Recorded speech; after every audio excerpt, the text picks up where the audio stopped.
Amen. So dahil po ang bawat isa ay excited na, ang topic po natin today is gonna be something that's not just another sermon. Ayoko pong isipin ninyo na, ay may mapapakinggan na naman ako. But rather, I want you to take this opportunity to act on whatever you're going to hear from the Word of God. And are you ready to hear that? Sige po, yung merong conviction, yung maniniwala po talaga ang mga nakakapakinig. Amen. Dapat po, handa po tayo because the topic that we have right now is all about fire that spreads. Can you say that? Fire that spreads. Sabay-sabay po. Isa pa po.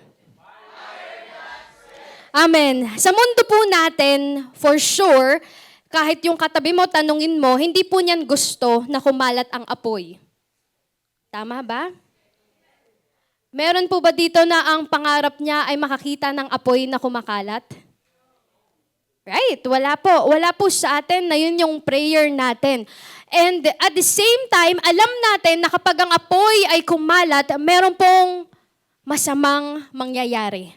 What would happen if a fire is spreading dito po sa ating tahanan, papunta sa ibang mga kabahayan? Marami pong kabahayan ang masisira, marami pong buhay ang maapektuhan, kaya ayaw po natin yon. But if we're going to take that out of that literal sense and we put it into a kingdom sense, sa kaharian po ng Diyos, dapat po malaman ninyo that a contained fire is more dangerous. In Tagalog, kapag yung apoy na binigay sa'yo ng Panginoon ay nakakontain lang, nakatago, hindi mo ginagamit, mas delikado po yun. Sa kaharian ng Panginoon, mas mabuti po na yung apoy na meron ka ay kumakalat, nakakahipo, nakakaapekto, nagkakaroon ng help towards other people. Kumpara po sa isang tao na tinago lang yung apoy niya. Kaya tanungin mo yung katabi mo ngayon, nasan ang apoy mo? Firebender po tayo ngayon, no? Nasaan nga ba ang apoy natin, mga kapatid? Dahil sabi po ng Acts chapter 2, our key verse today is found in Acts 2, 1-4. Let's read this. When the day of Pentecost came, they were all together in one place. Suddenly, a sound like the blowing of a violent wind came from heaven and filled the whole house where they were sitting. They saw what seemed to be tongues of fire that separated and came to rest on each of them. Nakakita po sila ng tila ba maliliit na dila ng apoy. And it separated and it rested on each of them. And in the last verse, all of them were filled with the Holy Spirit and began to speak in other tongues as the Spirit enabled them. Can we give God the glory today? Amen. Mga kapatid, sa mga hindi pa po nakakapagbasa ng kanilang Biblia, isa po sa magandang mabasa ang Book of Acts. Alam niyo po ba nung nasimulan ko siya, hindi ko siya tunay na naunawaan the first time I read it. So I had to read it again, and that's when I told Pastor Cliff, Pas, alam mo, napakaganda ng Acts. Dito po sa Acts, ito yung panahon kung saan nag-ascend na ang Panginoon. Wala na pong Jesus na physically makikita. Pero, before po umalis si Jesus, meron po siyang iniwan. Napakasarap po bilang Kristiyano na maranasan ang Holy Spirit. Tama ba? Sa mga nakaranas na po ng Holy Spirit, you would know, you would understand, and you would be a witness how good it is. How sweet it is into your feeling na kahit ang dami mong problema bago ka pumasok ng simbahan, kahit marami ka pa ring problema paglabas mo ng simbahan, because you're in the presence of God, there's just peace. It's peace that transcends all understanding. It's peace na kahit hindi mo alam saan ka kukuha ng ipambabayad, hindi mo alam kung paano ka makakatulong, ano yung ikakain mo, there's just peace. Hindi ito yung peace na kapag sinabi ng kapatid mo, may ibabayad siya sa utang mo, yun yung peace. No, the peace that comes from God is so much more. Na hindi po ito ma-equal o mapapantayan ng kahit na anong ino-offer ng mundo. And so we also know when we are in the presence of God that there is an assurance na hindi ka nag-iisa. Sabihin mo sa sarili mo, I'm not alone. You are never alone. You might feel like that dahil sa nangyayari sa buhay mo. Dahil feeling mo hindi ka naiintindihan ng mga tao sa paligid mo. Pero alam niyo po, ako naniniwala ang Diyos naiintindihan ka. Nauunawaan ka at pipiliin kang intindihin gaano man kagulo. Kahit na ikaw mismo hindi mo ma-explain, God knows. And God cares for you. And so before Jesus ascended in the first part of Acts, you would notice there that He actually left us something. Hindi po siya kagaya ng mga tao na kapag umalis, wala na pong iiwan or memories na lang yung iiwan. Jesus is not like that. When He ascended, He actually left His Holy Spirit, and that Holy Spirit is the one that we have right now. This is the proof that we know our faith is not dead. Hindi patay ang ating pananampalataya dahil mula sa Panginoong Jesus, yung transformative power. And imagine this, yung transformative power na nag-shook ng upper room 2,000 years ago, yung transformative power na nagpatawad sa ating mga kasalanan, enabled us to have a relationship with the Father. It's still the same power that's in work today for you and for me. Parang kayo lang po yung sinabihan ko ng ganon, hindi naging masaya.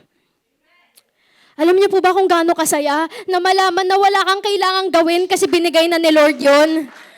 Alam niyo po ba kung gaano ka transformative sa buhay mo bilang anak ng Diyos na kahit na ganito ka, kahit na hindi perpekto yung mga desisyon mo araw-araw, yung Ama pipiliin ka pa rin regaluhan, pipiliin ka pa rin magbigay siya ng provision, paggalingin ka, pakinggan ka. That's how good the God that we have.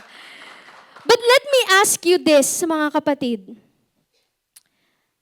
Naging masyadong komportable na po ba tayo sa comfort na binibigay ng Espiritu na hindi mo na nagagampanan yung purpose ng apoy na ibinigay niya sa'yo? Alam ko po, iilan sa atin dito or maybe karamihan sa atin, ako yun. Feeling ko ako yung topic ngayon. Feeling ko akin talaga to. And if you feel like this topic is for you, claim it. Have you been too comfortable with the gifts of the Spirit that you don't do your part anymore? Na hindi mo na ginagamit yung gifts kasi gusto mo sa'yo na lang yung regalo? We have that tendency as humans na maging madamot. Akin yun binigay eh. Bakit ko ibibigay sa'yo? But no. These gifts that came from God, from Jesus, is gifts or are gifts that we should share. Na kailangan natin gamitin para yung iba makatanggap din ng regalo. Kasi yung regalo ng Diyos, hindi po pinagdadamot, pinagkakalat po dapat. Sinasabi po dapat natin, ipinapangalandakan po dapat natin. And being a follower of Christ, hindi lamang po ito tungkol sa mountaintop moments mo. Na kapag successful ang buhay mo, kapag sinagot ng Panginoon ang panalangin mo o merong breakthrough o kagalingan sa buhay mo, that's it. That's where the Father is. No! The thing is, bilang follower ni God, there's actually this thing that we commonly forget. It's about when you follow Jesus, you're actually more closer to temptations. You are more closer to being persecuted because of your faith. You are more closer to people judging you because hindi naman ikaw yung ugali na yan dati eh. Hindi ka naman mabait eh. Hindi ka nga mapagpatawad. Pero because you are starting to be forgiving, to be loving, people will question that. And you cannot question God if people do that to you. You cannot ask, Lord, bakit sumusunod lang naman ako sa'yo? Bakit ganito? Because even the early church, they experienced threat. They experienced persecution. They experienced death. Sa atin po ngayon, sa social media, feeling natin nakakamatay na po kapag nakatanggap tayo ng mga masasakit na salita sa social media. Pero before, literal death. You would be stoned to death by standing firm to your faith in Jesus. And it says in Matthew 10:22 that you will be hated by everyone because of Jesus, because of me. But the one who stands firm to the end will be saved. Ang sino man po natatayo sa kanyang pananampalataya, ay maaaring magkaroon ka ng persecution sa mundo, ay maaaring mamatay ka dahil sa kagawagawan ng mundo. But in eternal sense, there is salvation. That's the promise of God, not just to save you on earth, but to save you from eternal death. So if you are being persecuted right now, if people are questioning your faith, if people are not happy because lagi kang nasa simbahan ng linggo at buong araw kang nasa simbahan, be glad. Something new is happening in your life. Hindi ka lamang nagsisimba para sa wala, nagsisimba ka para sa Diyos na buhay. And this is where our faith starts to encounter the friction of the world. Alam niyo po ba na ang sabi po sa Biblia sa Galatians, hindi maaari o hindi magtutugma ang flesh at ang spirit mo. No matter what you do, no matter how hard you pray, no matter how hard you share the word, your spirit and your flesh will never go together. Yung gusto ng laman at yung gusto ng espiritu ay hindi po sila tugma dahil ang laman po natin makamundo, ang espiritu po makadiyos. Kaya kailangan mong mamili, kapatid, anong apoy yung gusto mo sa buhay mo? Is it the fire that comes from the world or is it the fire that comes from the word? And if you have decided, then you have to hold on to that kind of fire. And hindi po tayo makakatayo sa pagsubok ng buhay kung hindi mo nga kilala kung sino ka. Kung hindi mo nga alam at hindi mo dinedeklara kung ano ka sa paningin ng Panginoon. Hindi po natin mahaharap ang friction ng mundo kung yung wood, yung kahoy na ginagamit po natin ay hollow. Alam niyo po ba na kapag naglalaga ka, nag-aapoy ka rather, ng mga wood, alam niyo po ba na hindi ka pwedeng kumuha lang ng kung ano-anong kahoy? Kasi po sa bahay po namin, si Papa ko po ay nagpuputol talaga ng mga magagandang klase ng kahoy para yun yung ipanggatong. And then when I searched, pwede ba kahit anong kahoy? No. Alam niyo po yung hollow na kahoy? Pag sinabi mong hollow, it's empty. If you fire it, kahit sigaan mo yan, hindi maganda yung apoy na ilalabas niyan. And it's the same way with us Christians. Anong klaseng kahoy po yung meron tayo? Anong klaseng kahoy yung pinapaapoy natin? Is it a hollow one? Or is it one that's old, but at the same time seasoned? Yung tamang kahoy para sa apoy na kailangan sa kaharian ng Diyos. But I don't want you to be discouraged. Kasi maaaring sabihin ninyo, Pastora, paano yun? Hollow lang po yung kahoy na meron ako. Hollow lang yung ibinibigay ko. Kaya nga po may Diyos. Kaya po may Panginoon. Because in God, He can heal that one.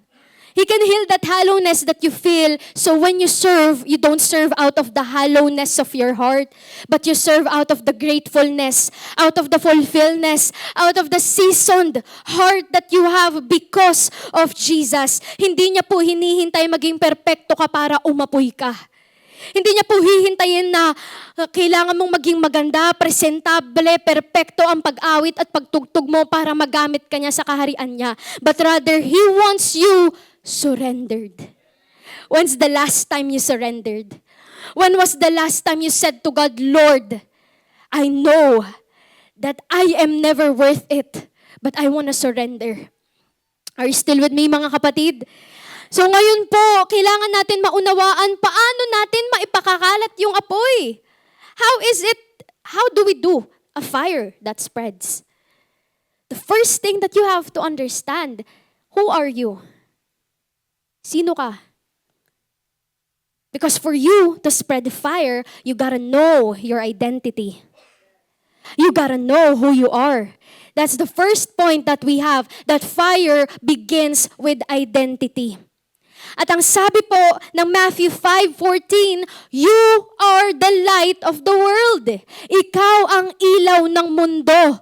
At kung mapapansin niyo po yung binasa ko sa Acts 2 kanina, ang mga disciples po ni Jesus nung early church, bago po sila mag-spread out, hindi po nila ginusto or hindi nila inuna yung likes, yung dami ng followers. Hindi po nila pinrioritize yung pagpaplano. Hindi po nila inisip kung paano, kung kailan at kung saan. Ano po yung una nilang ginawa? They were in the waiting. Naghihintay po sila. At habang naghihintay sila, they are worshiping. They are praising God. They are thanking God for a brand new opportunity to be a part of His ministry. At so kung tingin mo ngayon, naghihintay ka, I pray that you are waiting with prayer. I pray that you are waiting with conviction. At yung conviction na nagmumula sa Panginoon will enable you to do your part in His ministry. At dito po natin makikita na hindi po natin maibabahagi ang isang bagay na wala naman sa atin. Hindi po natin magagampanan ng isang bagay na hindi natin alam paano gawin. Sino na po dito yung sumubok na maggatong? Meron na po bang nakapaggatong dito? True. Opo, no, ibang gatong po yun. Opo, medyo lang po. Ibang church po yun, pastor. Hindi po dito yun. Opo, yung nagka-camping sila, pastora. Tama yun. So, nakapaggatong na po karamihan sa atin. Naalala niyo yung first time ninyong maggatong? Perpekto ba agad? Apoy ba agad? Nakakaluto ng ulam yan. Nakakaluto ng kanin yung gatong mo na yan, Coach Rodel. Remember the first time you did something for the kingdom of God, it wasn't perfect. Right? And even up until now, you couldn't even perfect it. Titignan ka pa ng pastor mo, bakit yung timer sa likod 7 minutes na lang? Bakit yung slides hindi pa rin lumilipat, patapos na yung kanta? Bakit wala na naman sa timing? Yung tugtugan. At marami pa po tayong makikita ang mga problema. But the thing is that you cannot share what you do not have. That's why you have to seek the one who's the source, the one who gives it.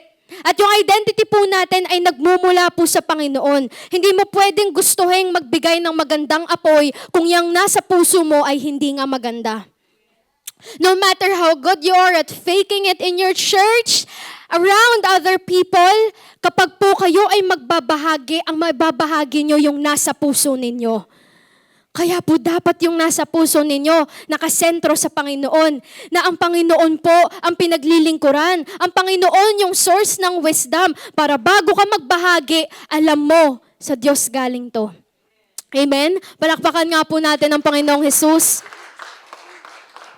And so you have to remember, mga kapatid, ang Holy Spirit po, nung finil niya ang mga disciples during the early church, hindi lamang po sila binigyan ng temporary high, temporary spiritual high. Rather, this blessing, this fire that the Holy Spirit gave to His disciples, it actually shifted who they were. So kung nakatanggap ka sa Panginoon, kamusta ang identity mo? Are you still living in the same identity that the Word of God told you it's no longer there? When the Word of God said, the old is gone and the new has come, are you in the new right now? It's a little difficult. But you have to hold on to that new identity that God gave to you. Kita na lamang po natin yung mga disciples noon, nung na-fill sila ng Holy Spirit, hindi na po sila naging matatakutin.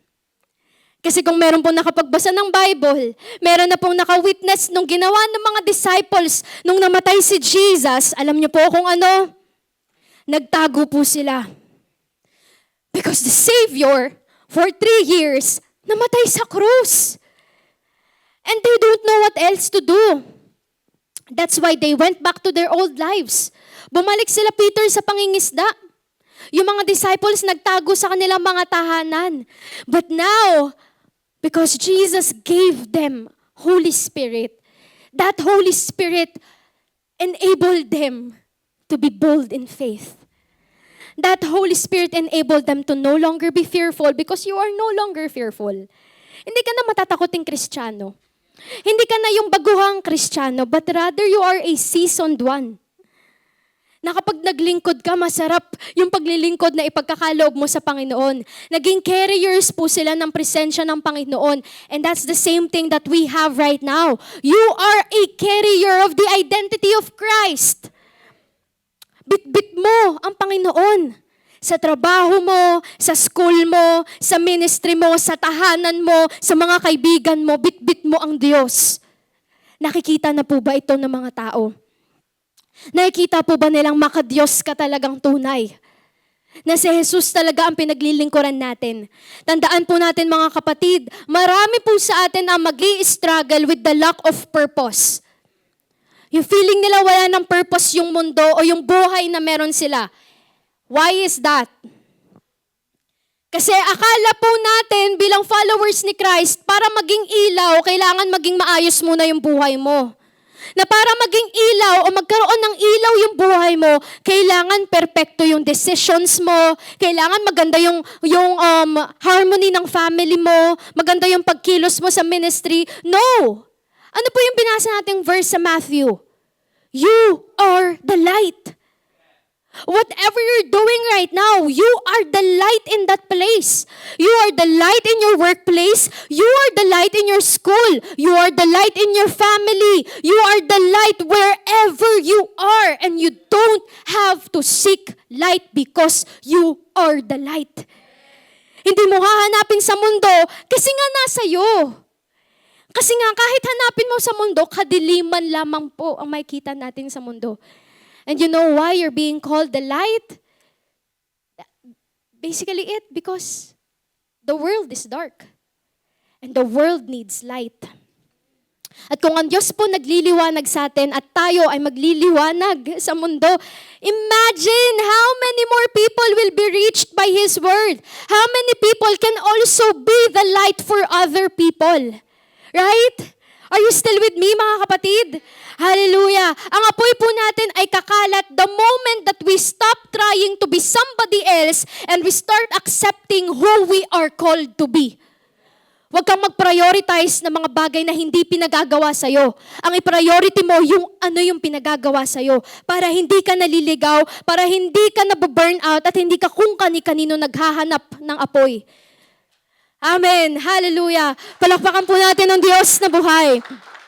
And I want to show you this illustration. Can I have this? And can you please open it? Sige. So I have this scented candle. Ang scent niya po ay kape. Mga inaantok na po, very perfect. Alam niyo po ba ang kandila? Sino pong may kandila sa bahay? Buti pa yun dito may kandila. Usap tayo dito. May mga kandila po kayo sa inyo? Kayo po, ang yayaman niyo po, no? Never po. Solar po kayo? Amen. Grabe, ang yayaman niyo po. Lord, salamat po pinagpala niyo tong Group A. Yung Group B, salamat may mga kandila kayo. At least makaka-relate po kayo, no? Amen. Alam niyo po ba ang purpose ng kandila? Yung purpose po ha, hindi yung pag-brown out. Hindi yun, gano'n. Hindi gano'n, Kuya Patrick. Magliwanag, tama. So kapag sinindahan ko po itong kandila, hindi po ito magrereklamo kung mahina yung apoy niya, kung malakas yung apoy niya. Why? Because its only purpose is to be a light. And just like you have to stop complaining of what you're doing right now because that's your purpose eh. If you're only gonna hold on to that purpose and be grateful, when you choose to be grateful rather than complaining, iba po yung pagmamahal na maipapakita mo sa gawaing meron ka, sa gawaing pinagagawa sa'yo ng Panginoon. And so you do not have to be anybody else because that's your identity. You are a child of God. You are called to be loving. You are called to be a light. You are called to be patient. You are called to be kind. You are called to forgive. That's your identity in Christ. And the second thing, before I do that, always remember that our identity and our purpose, they are inseparable. Hindi po sila mapaghihiwalay. Kahit anong gawin mo, magkasama po sila. Kaya kung yung purpose mo at yung identity mo nagka-crash, there's a problem in there. And you gotta pray to God, Lord, bakit ganon? Bakit may problema ang identity at ang purpose ko? And the second thing is this, fire is proven by boldness. Ang apoy po na nag-i-spread, meron po itong pruweba. And it is the word, boldness. When you are courageous, when you are bold in sharing the word of God. Nandiyan pa po ba kayo? Para po kayo natutulala, no? Kaya pa po ba natin? Amen. So dahil po dyan, sabi po na Acts, Basahin po natin sa Acts chapter 4, 29 to 31. Now, Lord, consider their threats and enable your servants to speak your word with great boldness. Now, highlight great boldness, please. Now, consider their threats. Lord, nakikita mo yung ginagawa nila sa akin.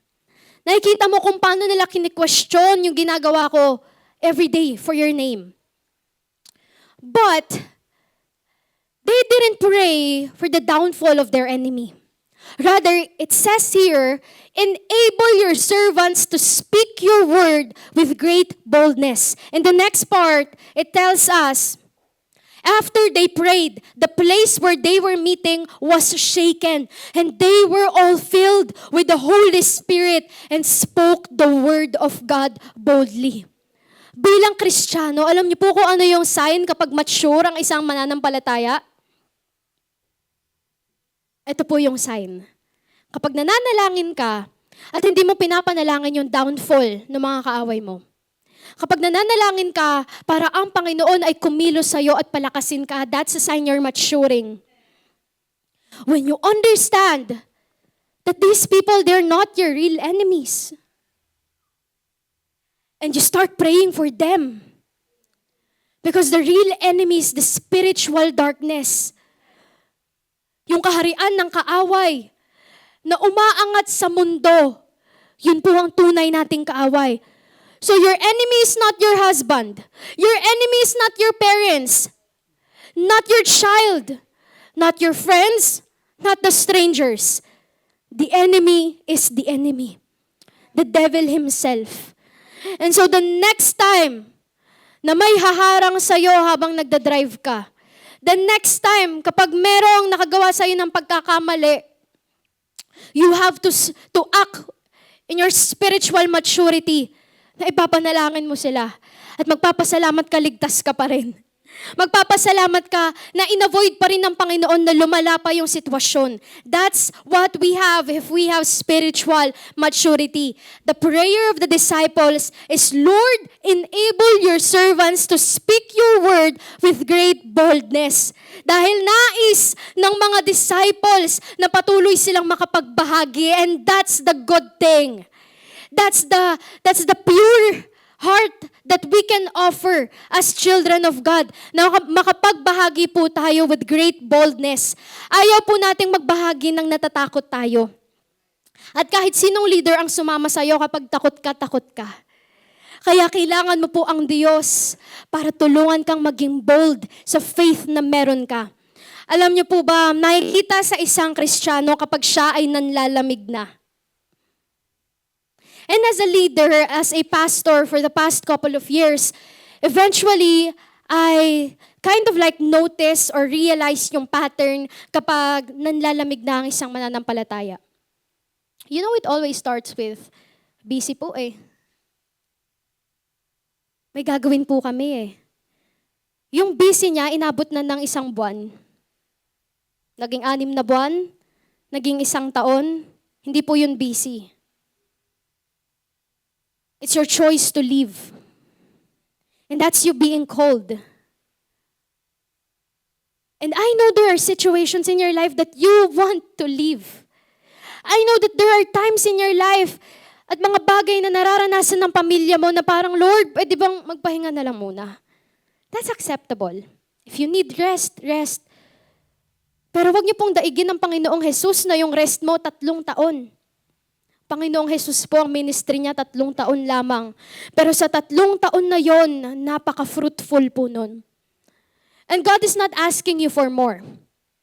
God's just asking you to do what He called you to do. Which is not easy, but that's the thing. Kaya po kailangan natin ng Diyos dahil hindi siya madali. Kaya mas lalo kang nahihirapan kasi lumalayo ka eh. Walang tumutulong sa'yo. And I remember I told this to some people previously. Sabi ko, namang problema na nga kayo, lalayo pa kayo sa Panginoon. Aalis pa kayo. Okay lang pong magpahinga, wala pong problema. Kasi lahat po tayo, we need rest. Prophet Elijah rested. Pero do not leave the presence of God. That's the only thing you can hold on to na hindi mo kailangang magbayad. Because God's freely giving you that opportunity. And so can I have Ate Just to light the candle, please?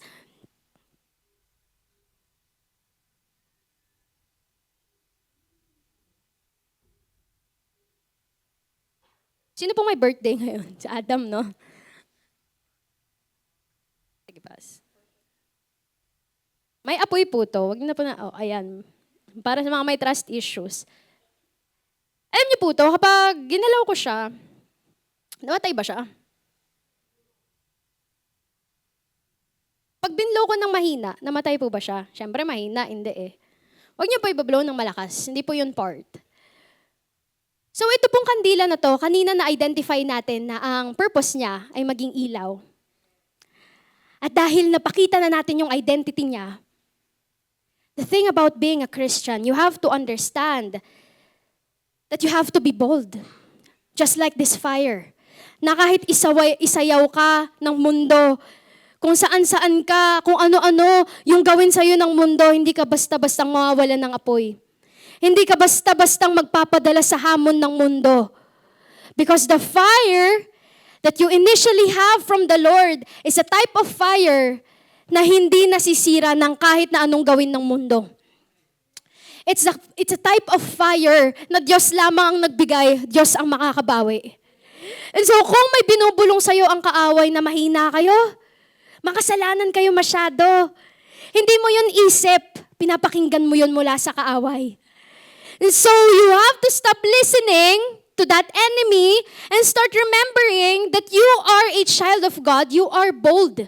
You can share His word because you are gifted. You are talented because God has wisdom enabled for you to use.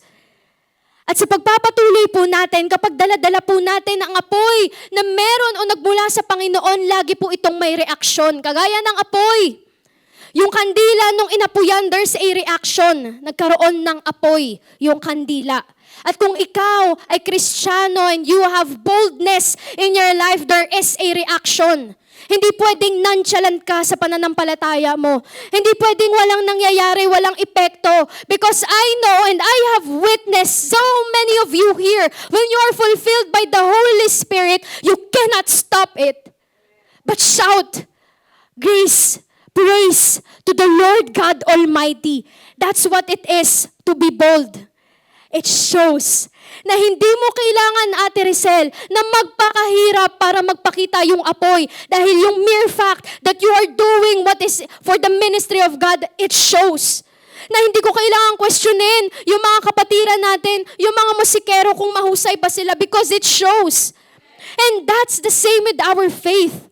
You don't need to do so much because when you are fulfilled and when you are bold and sharing the word of God, there is always a visible reaction. Nagiging mas compassionate ka, nagiging mas mapagmahal ka, nagiging mas loving ka. And that's what we need to have when we have fire that comes from God. And the third point is this: fire spreads through consistency.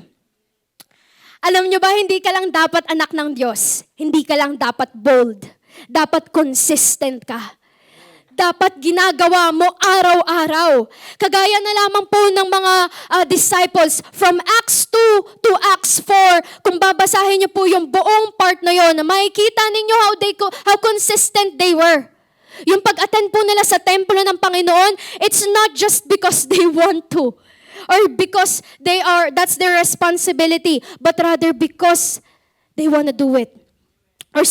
Rather because they want to keep showing up para sa gawain ng Panginoon. Na hindi sila napipilitan. That's them being consistent in their faith. So if you are here every Sunday, that's good. But did you know, consistency is not on a Sunday one. It's actually on a Monday too. And up until Saturday. Hindi ka magiging consistent kung every Sunday lang. Magiging consistent ka kapag araw-araw inuuna mo yung pananampalataya mo mula sa Panginoon.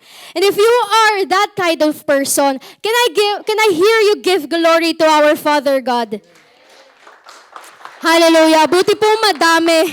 Buti marami po ang consistent sa pananampalataya nila. Alam niyo po ba sa States, merong tinatawag na wildfires. Yung wildfires po ay klase ng apoy na kumakalat po, malaki, mabilis. At alam niyo yung wildfires, taon-taon po ito nangyayari. And wildfire, it's not just kapag umapoy, patay agad. Ito po ay consistent.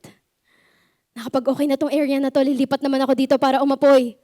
At ganun din po dapat tayo. Dahil okay ka na, kapatid, Sister Chicken, na-sharean ka ta ng Word of God, it's your part. Go spread it. You don't have to keep staying to Sister Chicky only. Kasi hindi mo gawain nang i-transform siya. Gawain yun ng Diyos. And the more you allow other people to share the Word of God, the more you allow God to work in their life. Huwag mong i-keep ang pagtuturo sa isang tao lang. Magturo po tayo ng marami pa. And so just like this candle, kanina pa po siya nakasinde. At kung, syempre, dahil may mga kandila naman po kayo, no, hindi ko na kailangan i-explain, kung titignan niyo po, meron na pong melted wax inside. And that's the same thing with your fire. It has to be consistent. Kung inapuyan po ito ni Ate Jazz and then pinatay agad, there's not gonna be anything there. Walang melted wax. That's why you have to be consistent. Do you want fruit? Do you want results? You have to be consistent. If you're not consistent, what are you expecting? Maaari pong salita tayo ng salita, pero dahil nga hindi tayo consistent sa pananampalataya, lagi pa rin pong merong problema doon sa character natin. At kailangan po natin ang Panginoon para tunay tayong mag-apoy sa pananampalataya. Let's not just be a Sunday firework. Yung firework kapag Pasko, bagong taon, makikita nyo, no? Kapag sinindihan natin at pumutok, napakagandang tignan, napaka-bright, napaka-ilaw, napaka-maingay. Yun. At kapag nawala po yung ilaw, ano po yung next na nakikita natin? Usok. Usok na lang po yung nakikita natin.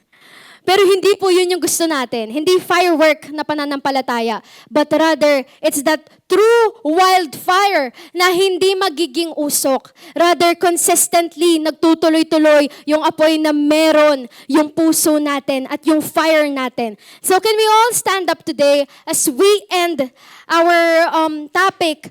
I pray that God continuously speak to all of us. Speak na hindi lamang po tayo nakapakinig. Tignan mo nga yung katabi mo. Pinagpalayan ni Lord eh. But tell him, you gotta work. Kailangan mong magtrabaho. Kailangan mong magpatuloy sa kaharian ng Panginoon. Dahil po, sabi ng Leviticus 6:13, the fire must be kept burning on the altar continuously. It must not go out. Huwag mong hahayaang yung apoy ay mawala at mawala ka sa simbahan ng Panginoon. Hayaan mo ang apoy ay magwala at makaapekto sa marami pang mananampalataya. Are you ready to do that, mga kapatid? I pray, and I hope that God's fire enable us to do more for His kingdom. The city must feel what this house carries. At ang bitbit po ng overflowing church ay pagiging welcoming, pagiging mapagmahal, pagiging compassionate, pagiging understanding, pagbabahagi ng salita niya. And the city must feel what this house carries. And we're not yet there. And so we have to continuously allow the place where we are to feel what this house carries. For the Spirit of God to spread out and be shared to other people. And so let's close our eyes. Father God, we honor you today. We thank you, Lord Jesus. And we are so glad that we have that fire that comes from you. Salamat sa apoy na hindi mo lamang binigay, kundi patuloy mo itong pinapaapoy. Patuloy mo kaming ginagamit para ipalaganap ang iyong apoy. And Lord, we are still far from being perfect. still far from being good at sharing your word. But Lord, let this fire enable us to share your word no matter where we are, to our people, to our workplace, to our family. Hindi lamang sa simbahang ito, kundi pati sa labas ng simbahan, sa aming trabaho, sa aming eskwelahan, sa aming mga kaibigan, mga kapatid at mga kamag-anak, naway maibahagi ka po namin, Lord. Because this is the essence of being your child, to go and to make disciples. At Father God, wala kaming ibang mahihiling sa umagang ito, sa araw na ito at sa buhay naming ito, kundi kayo lamang. Let your Holy Spirit fill us each day so that we are not just a firework, but we are a wildfire, sharing your word to everybody around us from here on forward. This is all we pray in Jesus' mighty name. Can we all say and declare, Amen. Palakpakan po natin ang Diyos na buhay. Hallelujah. Salamat sa panonood, OC Fam. Kung na-bless ka sa video na to, please share it to others. Let's encourage them and let's share the good news to them. And also, kindly please like and subscribe para mas marami pang maabot at matulungan at mabigyan ng pag-asa ng simpleng platform na binigay sa atin ng Panginoon. Together, let's spread love and give hope, encourage one another. God bless you.